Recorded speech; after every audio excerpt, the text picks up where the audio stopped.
नहीं है, इनको कम नहीं आंकना चाहिए। बनाई कि व्यापारी चोर होते हैं।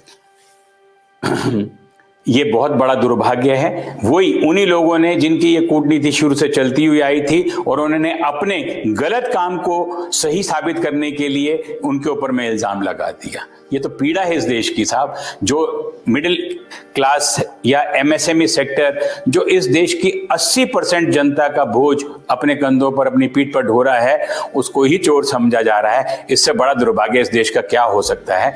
कल मैं आपकी चर्चा में के दौरान ही हमारे वकील साहब हमें बता रहे थे कि जापान नहीं, बल्कि प्रकाश जी ने बताया था कि उनके एक मित्र थे जापान के अंदर में, जिन्होंने कहा कि मेरा पेंडेमिक में इतने रुपए का लॉस हो गया, सरकार ने कुछ नहीं कहा, उनको उतने पैसे का कंपनसेशन दे दिया।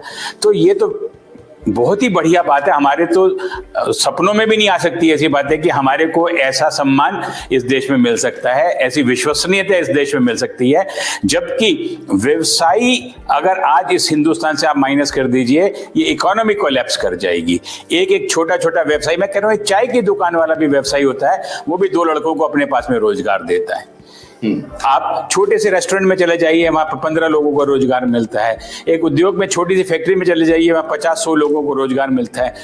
इस देश के अंदर में जितने कर इन्होंने बताए हैं ये तो बिल्कुल हैं, इसके अलावा बहुत सारे हैं। आज हमें आप बताइए कि लेबर के लिए, पोल्यूशन के लिए इतनी गाइडलाइंस आपने बनाई हुई हैं और उनके ऊपर में इतनी लिमिटेशंस आपने रखी हुई हैं। अरे बिल्कुल ठीक है, लेबर का शोषण नहीं होना चाहिए, प्रदूषण का स्तर एकदम मेंटेन रहना चाहिए, तो पर इसमें हमारे को मुजरिम बना के क्यों किया जाता है व्यवसायियों को? नहीं, लेकिन चावला जी ये बताइए कि उस वक्त तो उन्होंने तय किया था इस बात को कि हमें यहाँ के व्यापारियों को चोर बनाना है।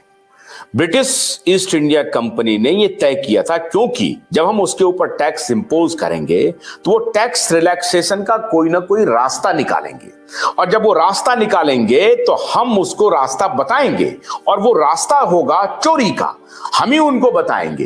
तो स्ट्रैटेजिक उन्होंने कहा कि उनके ये जो व्यापारिक कल्चर था जिसमें ट्रांसपेरेंसी थी और शुभ लाभ का कॉन्सेप्ट हमारे यहां चलता था। लाभ होना चाहिए लेकिन शुभ होना चाहिए, ऐसा लाभ नहीं होना चाहिए जो अशुभ हो, मतलब शोषण करके हम लाभ कमाएं।